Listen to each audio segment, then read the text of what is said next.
oftentimes when the energy awakens, in the root chakra, and the Kundalini especially, as it comes forward, basically as Kundalini goes through each of the different centers, it's going to kind of blast through all the unconsciousness that is there. And so if we look at, say, what the root chakra is, the root chakra connects us to our tribe, it connects us to the collective unconsciousness of humanity. It also connects us to our animal nature. Like the root chakra, and even say the act of sex, is like the most animalistic thing we can do from one perspective. And so as that energy kind of floods that nature, it may throw forth all sorts of crazy visions, dreams, crazy sexual thoughts, beautiful sexual thoughts, lustful thoughts, animalistic thoughts, and also can bring forth, just all this level of animal existence. And the beautiful thing is if you really open to it, like you were saying, we begin to have this non-dual experience. And I'm glad you brought this up.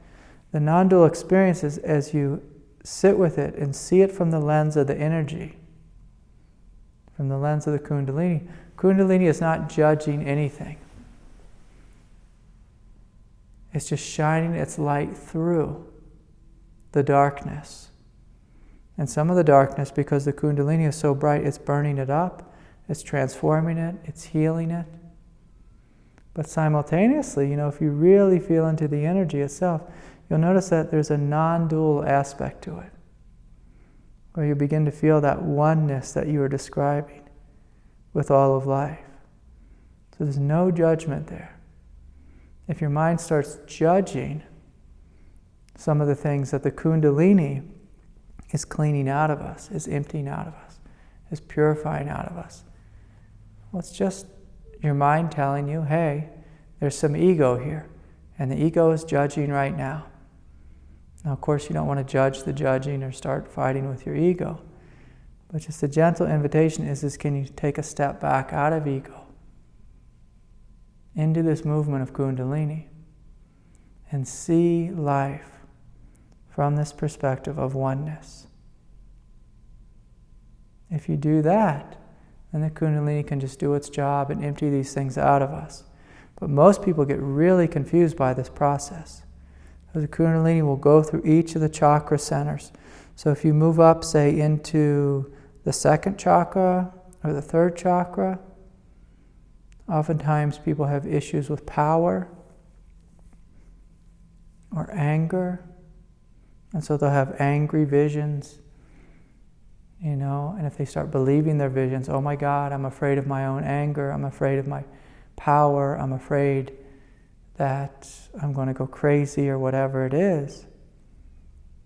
In that moment, as soon as we become afraid of it, as soon as we attach to what the Kundalini is cleaning out of us, as soon as we do that, we step out of the light and into ego.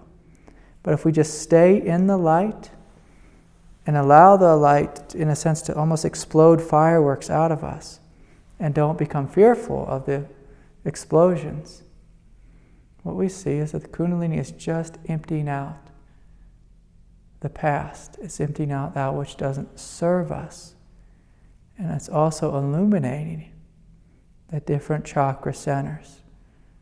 And so say, in the second chakra, as the Kundalini floods through it, it's an invitation to be comfortable with our divine power, our divine autonomy, our divine strength.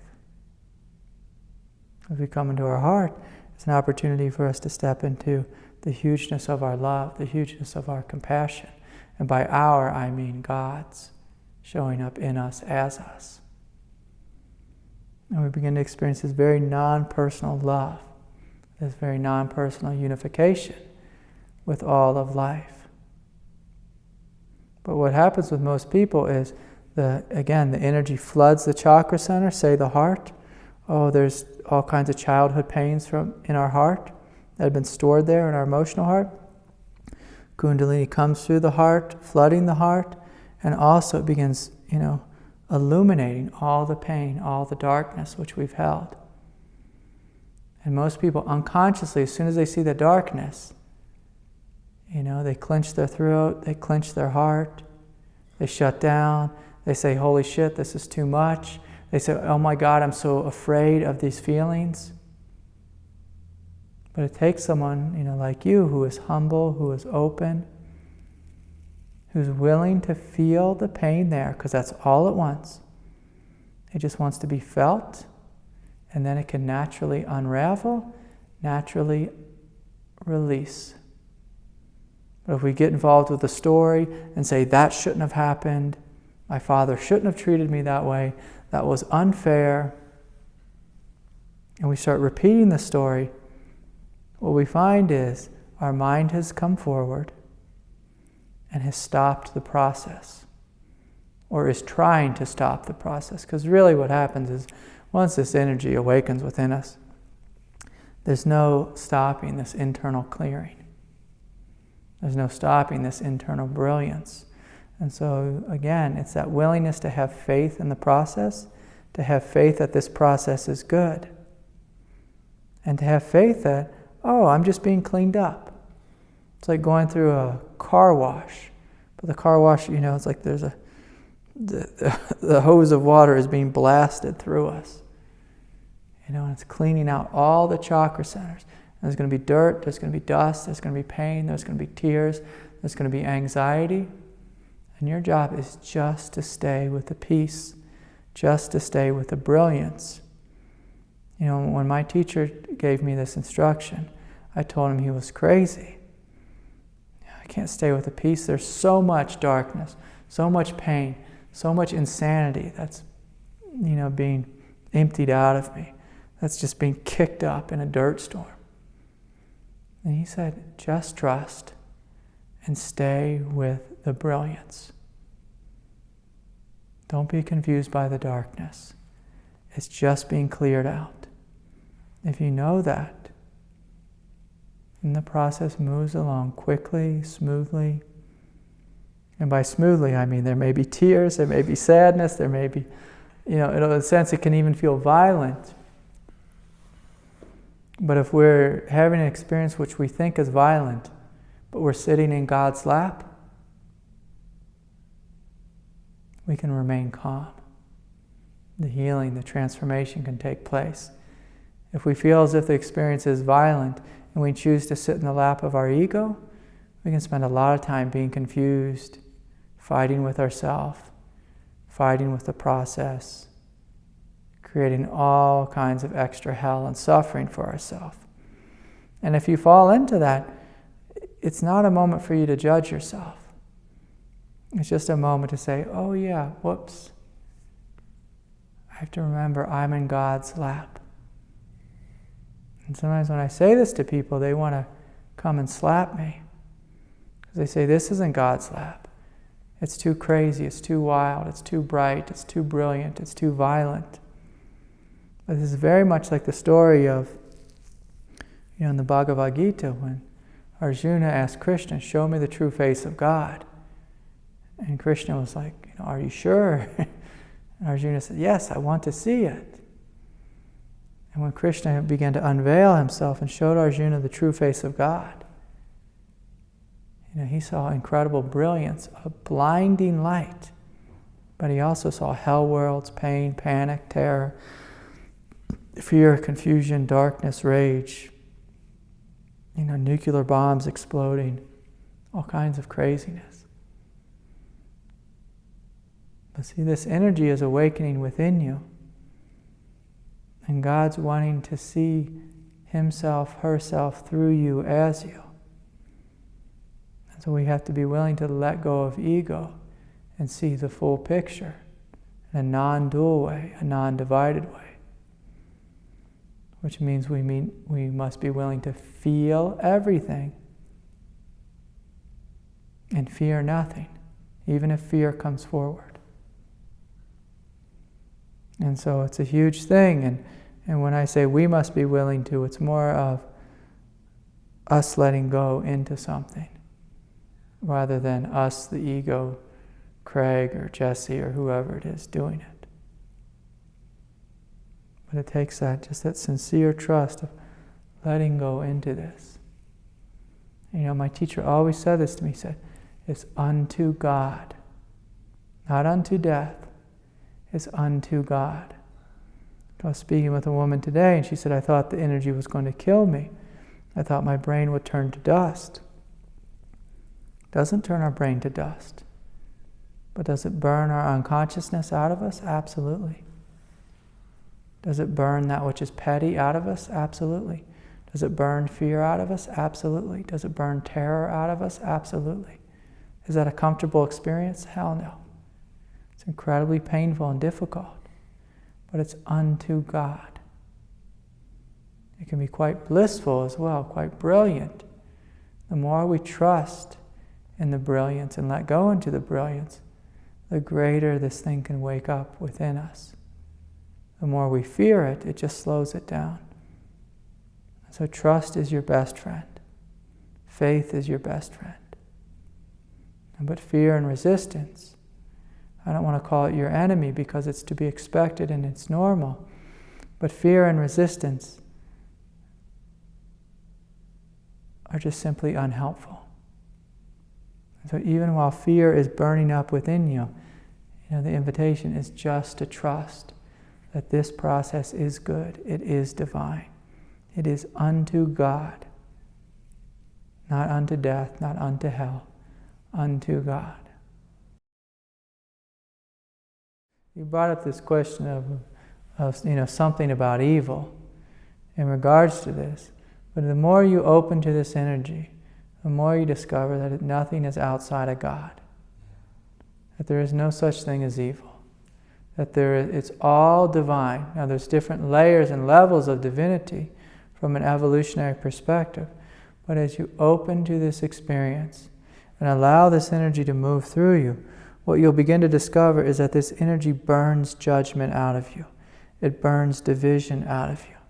And you begin to relate to life differently, in a way where it becomes impossible for you to make a division between you and life, between you and another, between you and me. And you begin to discover that, this grace is everywhere. This divinity is everywhere. In the garbage, in the brilliance. There's no such thing as hell. There's no such thing as lesser than or greater than. It's all this incredible movement of this divine paradox. And so one of the things that this energy is going to do is it's going to reorient your mind. It's literally going to burn judgment out of you.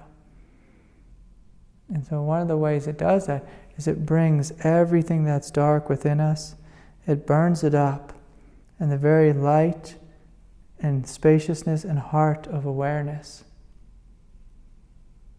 And we no longer are able to see division. We're no longer able to experience division. The very nature of our mind becomes restructured. And in relationship with your experience with time, what you begin to discover is that it's always this present moment, that time does not exist, that you're living in this ever-present reality. What you'll find is, yes, it's also true that there is a thing called time, but it's going to be very hard for your mind to be able to dig up the past. In a sense, the past has been burnt out of you, but also your relationship with the past begins to disappear. What you begin to discover is that everything is created and everything is destroyed in this very moment.